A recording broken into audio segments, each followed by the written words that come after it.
घोटकी जी क़ौमी असैम्बली जे तक NA 199 ते पीपल्स पार्टी जे नामज़द उम्मीदवार सरदार अली गौहर खान महर जे एज़ाज़ में आगा हाउस सिर घोटकी में आगा इंसाफ़ अली खान पठान पारां चाह पार्टी जो एहतमाम कयो वियो, जंहिंमें चौधरी लियाकत अली आरई, सलीमुल्लाह खान कलवड़, मोहम्मद इस्माइल डाहिरी, सरदार बगन खान कलादी, आगा अली गौहर खान पठान, लाला असदुल्ला पठान, आगा अली खान पठान, काउंसलर लाला अजहर अली, आगा तजम्मुल हुसैन पठान, आगा सुमेर खान पठान, आगा अब्दुल खालिक पठान, आगा इमदाद अली खान, आगा बरकत अली पठान समेत पठान बिरादरी जे माण्हुनि वॾे अंग में शिरकत कई।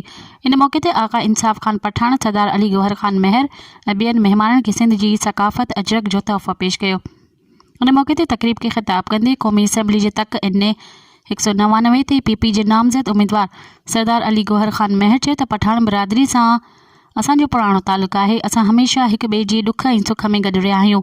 हुन जो त पीपल्स पार्टी सिंध समेत सॼे मुल्क में वॾी अक्सरियत सां कामयाबु थींदी ऐं बिलावल भुट्टो ज़रदारी ई मुल्क जो वज़ीर आज़म हूंदो। हुन चयो त असांजे ख़ानदान हमेशह घोटकी ज़िले जी अवाम जी ख़िदमत कई आहे ऐं इहो सिलसिलो मुस्तक़बिल में बि जारी रहंदो। हुन चयो त घोटकी जी अवाम 8 फ़रवरी ते क़ौमी असैम्बली जे तक ते मुखी ऐं सूबाई तक ते सरदार अली नवाज़ उर्फ़ राजा खान महर खे वोट ॾेई कामयाबु करायो। मज़ीद ख़बरनि ऐं तफ़सीलात लाइ विज़िट कयो असांजी वेबसाइट www.awamiNewsHD.com ऐं ॾिसंदा रहो अवामी न्यूज़ HD।